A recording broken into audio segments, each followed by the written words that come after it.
Back when I first started this channel, I made quite a few episodes focused on what I referred to as the proto-prog era of music. Music made by bands that was progressive styled in the late 1960s, as well as music from the psychedelic era. I pointed out in quite a few of those episodes that one of the things that I thought made that era special was that there was a transition in the music industry to give more creative control to artists, particularly artists who showed that their vision was one that could sell. And quite a few artists from that period became very important. Obviously, the Beatles, the Rolling Stones, Bob Dylan, and the Beach Boys, as well as other acts that had more of a progressive bent to them. Artists like, for example, Frank Zappa and the Mothers of Invention, Procol Harum, the Moody Blues, and the Nice fall into this category. Unfortunately, some record labels were not as wise as far as their willingness to give artists their head. Some labels, and particularly smaller ones, had more of the mindset of the late 1950s and early 1960s music impresarios, where music was effectively a producer's medium and the artist did what the producer told them to do in the studio. The band I'm going to be talking about in this episode is a curious one in that they signed up with a brand new, unestablished label that, interestingly, was willing, at least at first, to give them their head and record the music they wanted. But that did not last. They would end up working in a producer-led mode, which would yield them one very big hit, a song that is very well remembered even today. But it gave them a success very early on that they couldn't repeat in a music idiom that they, quite frankly, didn't want to be in. This is the story of the American band, the Lemon Pipers. Yes, the Lemon Pipers. Bet you didn't see that coming. The Lemon Pipers were a rather interesting band. They hailed from the American Midwest, from the Cincinnati, Dayton, Ohio area. Several of the members of the band went to school locally in the area at Miami University, Miami of Ohio, that is, based in the town of Oxford. Some of the members of the band were a little bit older and had played together as early as 1964. But it was in 1966 that the Lemon Pipers came together for the first time. They were skilled musicians, not necessarily the most imaginative as far as their original material was concerned, but they played covers well. They were very adept, for example, at playing covers of the music of the Byrds and the Who back at the time, and they were well established on the club circuit in and around the cities of Dayton, Cincinnati, and Cleveland. In 1966, they were able to obtain funding to make their first single. And interestingly, even in 1966, the band were using the name the Lemon Pipers. This was not a name that was foisted upon them by a record company. This was a name of, apparently, their manager's choosing. And in 1966, they released a song which they wrote called Quiet Please. Quiet Please was not a terribly innovative song. More to the point, the main riff from the song is very blatantly stolen from Eddie Cochran's Summertime Blues. But it got them some regional attention and would ultimately get them noticed to the point where they entered and did very well in a 1966 statewide Battle of the Bands in the state of Ohio, losing only to another rather famous band of the time, the James Gang. This was the original version of the James Gang in 1966, before Joe Walsh would join them on guitar and keyboards. By virtue of the Battle of the Bands experience, they linked up with a rather influential area promoter named Mark Barger, and Mark Barger had industry connections to where he was able to land the Lemon Pipers a record company contract with Buddha Records. Buddha Records' story is an interesting one in itself. I'll do my best not to belabor it, but some of their history is important to the story of the Lemon Pipers. Buddha Records was founded in 1967, shortly after the Lemon Pipers' Battle of the Bands experience. The label's story really starts several years earlier, though. Buddha Records was initially established as an artist management and production firm called Kama Sutra Productions. Kama Sutra had good success on a regional basis in the Northeast and in the Mid-Atlantic states through their signing of a band from central New Jersey called the Critters, a band that is probably best known today by virtue that their lead singer, the late Don Ciccone, would ultimately land in the 70s with that era's version of the Four Seasons as a co-lead singer with Frankie Valli. But the big success that Kama Sutra would have would be with another band from Greenwich Village in New York City, the Lovin' Spoonful. Even before the Lovin' Spoonful became successful recording artists in their own right, the principal members of the band, John Sebastian and Zal Yanofsky, were well-renowned in New York as session musicians. Kama Sutra managed the band and had a production contract with the members of the band with a clause in their contract that allowed them to sign the band as recording artists. And they ultimately elected to do so at the same time founding Kama Sutra Records, an independent label that would release its records under distribution of the MGM label, which at the time was considered a major label in the middle 1960s. The Lovin' Spoonful were tremendously successful for their first 2 years of existence, scoring 7 top 10 hits from their first 2 albums. One of their first 2 albums, the album Daydream, was a Billboard Top 10 LP as well. But based on their experience with the Lovin' Spoonful, however, the owners of Kama Sutra quickly came to the realization that they were leaving a lot of money on the table with the arrangement they had with the Lovin' Spoonful and MGM, and as a result established Buddha Records, an independent label that they themselves could own and operate. The Lemon Pipers would be one of the very first artists signed to the Buddha label. Buddha's initial roster of artists was somewhat eclectic. They ranged all over the map, from folk rock bands to pop bands to psychedelic bands. The first album that Buddha ever issued was one by Captain Beefheart and the Magic Band, Safe as Milk. And given that Buddha was a new label looking to find its feet in the marketplace, the Lemon Pipers, at least at first, were given pretty much full creative control of their product. They found a recording studio not far from home in Cleveland Recording, and with Cleveland's head engineer, Ken Hammond, would make their first records for Buddha in mid-1967. Oops. The Lemon Pipers' first single would be Turn Around and Take a Look, a song written by the band's lead guitar player, Bill Bartlett. The B-side of the single, Danger, was a Bartlett tune as well. The songs were, again, somewhat pedestrian. They didn't show the band at their very best, although there's a lead guitar solo in Turn Around and Take a Look that Bartlett takes that is very catchy and tuneful. But the song comes off as a novelty number, and most importantly, the song did not crack the charts.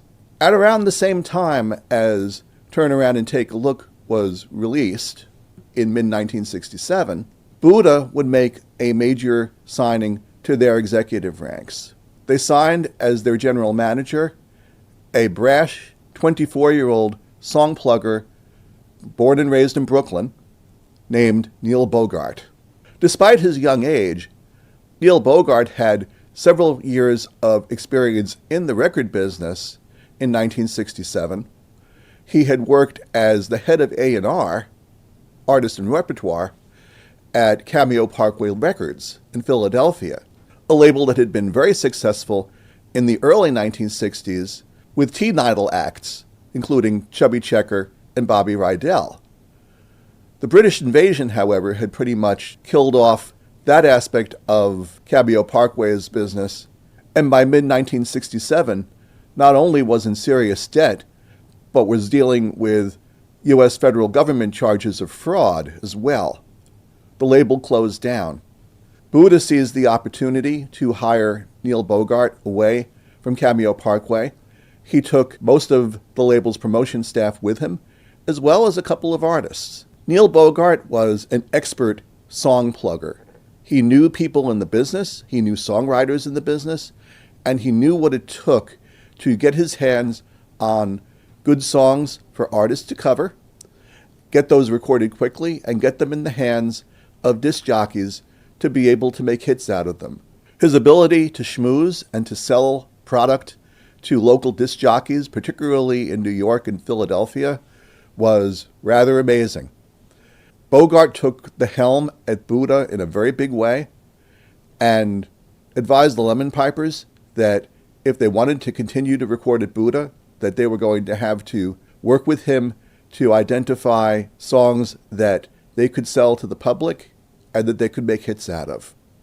Bogart's plan was that the Lemon Pipers' singles would no longer be written by members of the group.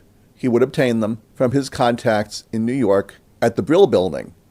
These outside songwriters would provide songs that the Pipers would learn and play according to arrangements that the songwriters had provided.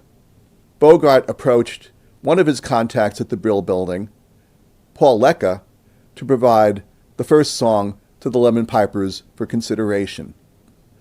Lecca was a songwriter with some experience. He pushed the issue with Bogart that he not only wanted to write songs for the Lemon Pipers, but to also produce those songs that he provided. And Bogart agreed. Lecca would work in collaboration with another Brill Building songwriter, Shelley Pins, to write the song that would be the Lemon Pipers' signature, Green Tambourine. Shelley Pins wrote the lyrics to Green Tambourine based on an incident outside of the Brill Building where she saw a hippie busking out on 7th Avenue in New York, dancing and literally singing a cappella and off the top of his head for anybody who was willing to throw nickels and dimes his way, very much as what the song depicts. Paul Lecca wrote a tune for the song, wrote a string arrangement for it, and presented it to the Lemon Pipers. The Lemon Pipers apparently recorded the bass of the song in Cleveland with Ken Hammond. Those tapes then were supplied to Buddha Records and Paul Lecca in New York, where he worked with another recording engineer, Bill Radas, and a string section run by Irving Spice to provide the additional instrumentation as an overdub, and Green Tambourine was created. Green Tambourine was released by Buddha Records in December of 1967. It's a terrific song in retrospect. It's a little bit corny as far as the presentation of the lyrics, but the music is masterfully played. Bill Bartlett plays a great electric sitar and guitar on the song. The band does a great job of playing behind the song and behind Ivan Brown's vocals. And the strings and quirky instrumentation that Lecca overdubbed in New York is just right. There are very high-pitched bells and the use of various percussion effects, including an instrument at the time that was brand new, the vibraslap, making the song sound distinctive. It's a psychedelic pop masterpiece. Unfortunately for the Lemon Pipers, they had the bad luck of having the song released at the same time as another Buddha Records hit of the day. It was customary back in those days for record companies to have release days where 2 or possibly 3 or 4 songs would be issued as promotional copies to disc jockeys at once in order to seed the song to get it on the radio. In the Lemon Pipers' case, at the same time as Buddha released Green Tambourine, they also released a song by another band on the label, a band produced by Jerry Cassiditz and Jeff Katz, that was based in central New Jersey, a garage band called Jekyll and the Hydes. retitled by Buddha as the 1910 Fruit Gum Company. The 1910 Fruit Gum Company's song, Simon Says, was pure bubblegum pop, complete with cheesy Farfisa organ, and it was almost as big a hit as Green Tambourine. By late January, both songs were on the charts. By mid-February of 1968, Green Tambourine was number 1 on the Billboard charts. Simon Says was number 4. Buddha Records, under Neil Bogart's direction, had found their initial specialty in the marketplace: bubblegum pop rock. They would continue down this road for the next 18 months or so. Given the success that Green Tambourine had in this new genre, Neil Bogart insisted that they needed to continue creating music in this same vein. He ordered that the Lemon Pipers create an album. Paul Lecca and Shelley Pins would provide as many songs for it as possible between the start of their work and the deadline that Bogart had set in the spring of 1968 for the album's delivery. They would be allowed to provide additional songs as well in order to fill the album out. In the meantime, the band would tour and also, to the degree possible, do television spots to promote the album. One such television spot from a show originating in North Carolina called Village Square still exists, where the Lemon Pipers are miming to Green Tambourine, as well as to the B-side of the single, a song that they wrote called No Help From Me. The lack of enthusiasm for Green Tambourine on stage is rather telling in this video performance. What's probably even more telling is the interview that the host of the show has with the Lemon Pipers' lead singer, Ivan Brown. You guys have a new album out, right? Right, it's out now. What's the name of it? Green Tambourine by the Lemon Pipers. Can you tell me some of the songs that are going to be on the album? Green Tambourine is one of them. Yeah. They'll be Through With You, one of our songs will be on it. It's this long. And then we have another one that's this long. And there's 5 more about this long. And but no particular titles. Obviously, from these remarks, Brown was much more enthusiastic about the 2 longer songs from the album, Through With You and 50-Year Void, that the Lemon Pipers had written themselves. These 2 songs comprise most of side 2 of the album. However, the entire album did not play in that vein. 5 of the songs on the Lemon Pipers album were provided by Paul Lecca and Shelley Pins. Green Tambourine itself, of course, was one of the 5. A second one, called Rice is Nice, would ultimately be used as Green Tambourine's follow-up single in the spring of 1968. It's a pleasant enough song that chronicles a topic that you wouldn't necessarily expect to be covered in a bubblegum rock song. It's the comments of a young married man who is thinking about the life that he will have ahead and who is contemplating whether he will still love his bride when his hair is turning gray some years later. It's a pretty song, very well arranged, with great vocal overdubs by Ivan Brown.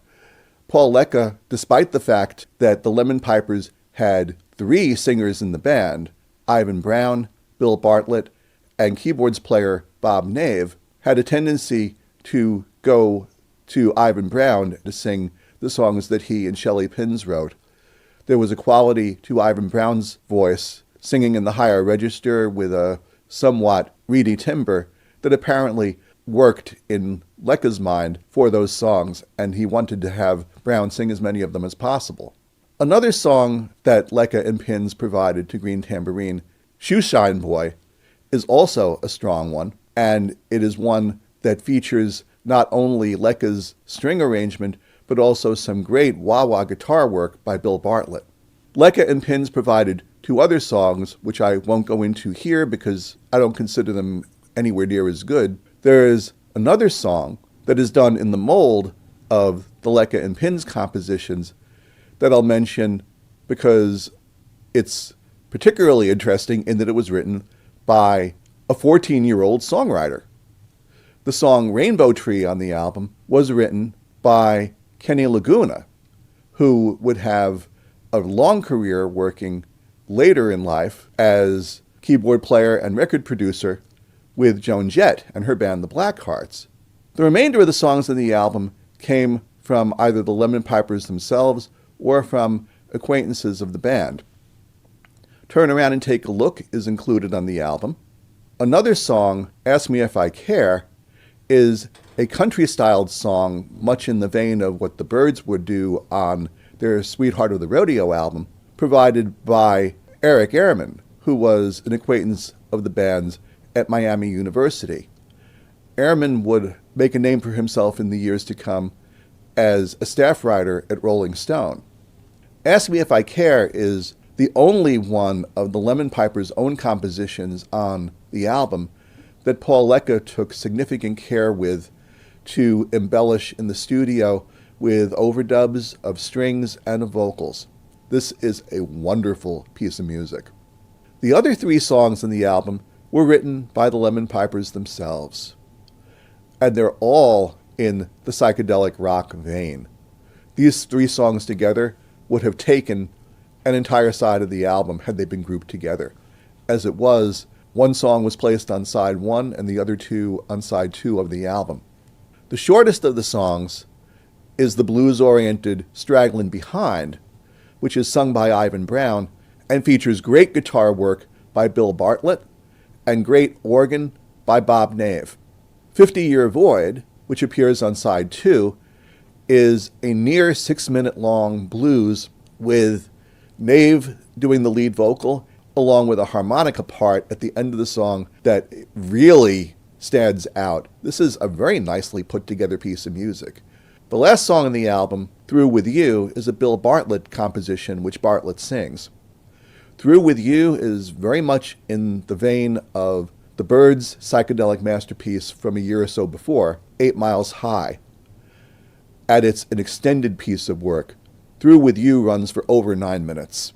And while in retrospect I can say that the song might have benefited from a bit of editing, it probably could have stated what it needed to state, both musically and lyrically, in 5 to 6 minutes, it's not unlike some of the psychedelic music that other artists of the time were doing. Overall, this is a strong album, and half of the album has absolutely nothing to do with bubblegum pop music. The album was not terribly successful. It made it into the Billboard Top 100, but just barely, and didn't stay on the charts for long. It found its way to the discount racks pretty quickly. The album would be followed up by another single release, as well as by a second album. The single, which would be the last single made by the Lemon Pipers, was called Jelly Jungle of Orange Marmalade. Jelly Jungle was, for all intents and purposes, a clone of Green Tambourine, complete with the high-pitched bells, complete with the vibroslap, and with a significant amount of echo on Ivan Brown's voice. The album was called Jungle Marmalade, and this album followed very much the same blueprint as the Green Tambourine album did several months before. Paul Lecca and Shelley Pins provided 4 songs to the album.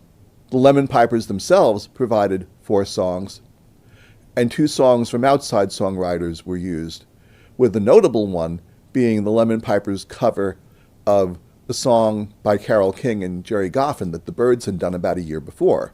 The song Wasn't Born to Follow. It had a very nice arrangement with an understated string section behind Ivan Brown's voice. As they were on Green Tambourine, the Lemon Pipers' own compositions, while not necessarily masterful in their construction, are very interesting, and even more so than on Green Tambourine, show off the instrumental capabilities of the members of the band.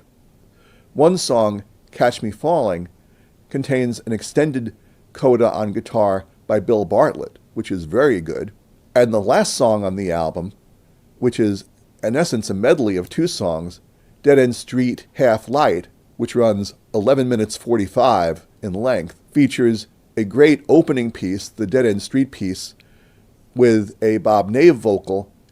This transitions into a segue in 3/4 time, followed by an extended acoustic guitar section by Bill Bartlett, which is really, really beautiful. And then a longer song, Half Light, with Ivan Brown taking the vocal and Bartlett playing behind him. I'm not going to call the Lemon Pipers geniuses, but this was a band that was very capable and which would have been very much able to play diverse music beyond the bubblegum genre had it been allowed to. But when Jelly Jungle was not successful as a single, nor Jungle Marmalade as an album, the Lemon Pipers were dropped by Buddha, with the band ultimately breaking up in 1969. This would not be the end of the story, though, for many of the major players here. Paul Lecca would continue his career as a record producer and as a songwriter. He would not work with the Lemon Pipers nor with Buddha Records again. But by late 1968, he was back in the charts, working in collaboration with a singer-songwriter friend of his, Gary DiCarlo. Lecca and DiCarlo created a song called Na Na Hey Hey Kiss Him Goodbye, which would be credited to a fictional act called Steam. Na Na Hey Hey Kiss Him Goodbye would be a major hit. Lecca would move on to produce other acts over the course of the 70s as well, including the first 2 albums by REO Speedwagon and several of Harry Chapin's better-selling albums in the middle 70s. The 2 recording engineers who participated in the Lemon Pipers' work had very nice careers also. Ken Hammond, who worked with the Lemon Pipers in Cleveland, would become the go-to recording engineer for Terry Knight, working out of Detroit. Terry Knight's studio albums with Grand Funk Railroad in 1969, 70, and 71 were all recorded at Cleveland Recording with Ken Hammond, as well as the first 3 albums by another band that Terry Knight managed and produced at this time, the Fort Worth area band Blood Rock. Bill Radice, the recording engineer in New York, would go on to a successful career working with New York area artists throughout the 1970s, including with Tony Orlando and Dawn. Buddha Records, as I mentioned, would continue the bubblegum path for about another year and a half. They would change gears in the early 70s and become more of an R&B label. They were the home, for example, of Curtis Mayfield, Bill Withers, and Gladys Knight and the Pips, before they started incurring financial debt and running into financial trouble in the middle 1970s. The label ultimately closed down in the early 80s. Perhaps sensing that Buddha was in trouble, Neil Bogart would bail out of Buddha in 1973. He would found his own label, Casablanca Records. Casablanca made a big mark out of the gate in 1974 with the first several albums by the band Kiss. By 1975, Bogart had changed direction somewhat and was pursuing a disco path with artists like, for example, The Village People and Donna Summer. Neil Bogart would change directions again after a few years. In the late 70s, he would sell his interest in Casablanca to the then Polygram Records group and start a new label called Boardwalk Records, where he would sign several artists, including Harry Chapin, who he probably knew from the relationship with Paul Lecca, as well as Joan Jett, who by this time was working with Kenny Laguna. Neil Bogart, unfortunately, did not live a very long life. He died of cancer at age 39 in 1982. Then there's the Lemon Pipers themselves. Following the breakup of the band, Bill Bartlett, Bob Nave, and the band's bassist, Steve Walmsley, started a new project, which they called Starstruck, with the producers that had worked at Buddha with the 1910 Fruit Gum Company, Jerry Kasinitz and Jeff Katz. This did not really get off the ground very quickly, and ultimately Nave and Walmsley would leave the project, with other musicians participating along the way. Perhaps the most notable of these was the bassist David Goldflies, who would later work with Dickie Betts' band Great Southern, and ultimately with Betts in the Allman Brothers Band. As the Southern rock boom began in the middle 1970s, Jerry Kasanitz and Jeff Katz began looking for ways that they could participate in the success of this style of music, and recognized that they had a take that Bill Bartlett had recorded with them as part of Starstruck from a few years ago. This song was the cover of a Lead Belly blues tune, Black Betty. Kasanitz and Katz would take this recording, they would re-edit it in order to lengthen the song, changing the order of several segments of it around in the process. They would remix it, and they would give the band behind it, which no longer existed, a new name for purposes of putting a record out.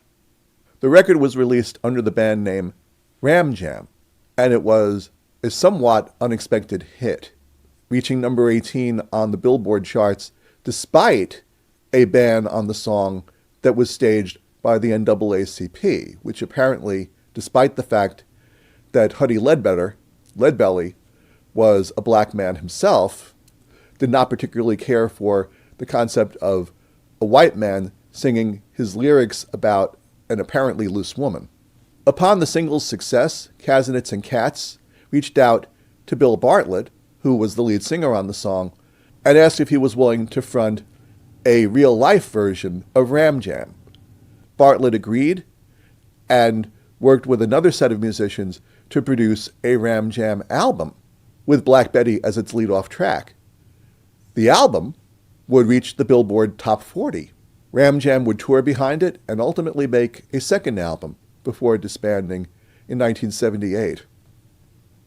If nothing else, this story shows what a small place the music business was in the 1960s and the 1970s, with so many careers intersecting and influencing each other. Very, very fascinating indeed. Anyway, that is the story of the Lemon Pipers and of how they ended up being a very unlikely and unwilling bubblegum pop band. They're a band that was talented enough where they could have been quite a bit more. I don't know necessarily that they were master songwriters, but they were very strong musicians, and with a bit more support from a more established record company that maybe was willing to give them a little bit more creative input, maybe their story would have been different. Anyway, that's all for this episode. I hope you enjoyed it as always. Feel free to post comments with anything that you'd like to share or with any questions you have. I'll do my best to answer those quickly. If you liked the episode, of course, please click on like. If you haven't subscribed to the channel yet, by all means, please hit the subscribe button as well. We are back here on a regular basis, usually at least once a week. I am also pursuing a new venture alongside the YouTube channel that I wanted to mention. In addition to the YouTube channel, I now am doing a weekly show on internet radio. The show is called Radio Propaganda, and in the radio format, I'm able, unlike here, to play a lot of the music as well as tell the stories behind it. The show is broadcast on RadioGardenState.com. It's broadcast live every Tuesday morning at 10 a.m. U.S. Eastern Time, with a replay broadcast on Sunday afternoons at 3:30 p.m. U.S. Eastern. Feel free to dial in and join us, and let me know what you think. Definitely interested in hearing your comments. Anyways, that is all for now. You take good care. Bye-bye.